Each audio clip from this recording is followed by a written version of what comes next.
Hey guys, this is Northville Tech.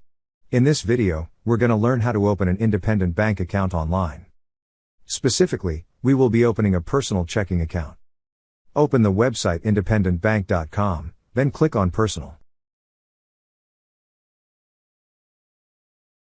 On this page, you will see 3 buttons. Click on the button that says Open My First Account. Next, select an account, either one account, Eagle Savings/Swift Savings, or Relationship Money Market.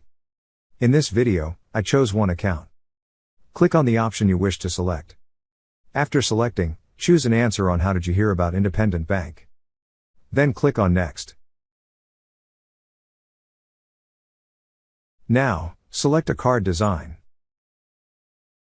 Scroll down and you will see a section for overdraft privilege. Click on the blue text to learn more about overdraft privilege. Then if you want it for your account, click on the radio button beside Yes, I would like overdraft privilege. Otherwise, click on No, I would not like overdraft privilege. Then click on Next.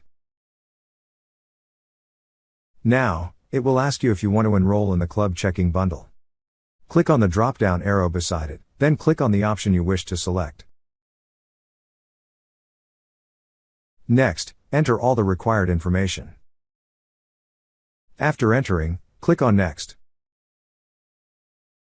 Read the account disclosure. After reading, click on the checkbox, then click on Accept. For identity verification, you need to answer the questions shown on this page. Next, for your account to be activated, you need to initiate your initial deposit. The minimum amount is $10. Enter the amount on the field provided, then click on Next. Lastly, select your funding method. Then click on Submit. Now you just need to wait for the email from Independent Bank's representative for the instructions in completing the application process. That's how you open an independent bank account online. Thank you so much guys for watching, and if you have not yet subscribed to our YouTube channel, please subscribe to our YouTube channel as we create tech videos related to financial apps almost every day. Also check out our website northvilletech.com for great tech articles, and our recommended resources in the description below for various sign-up bonuses.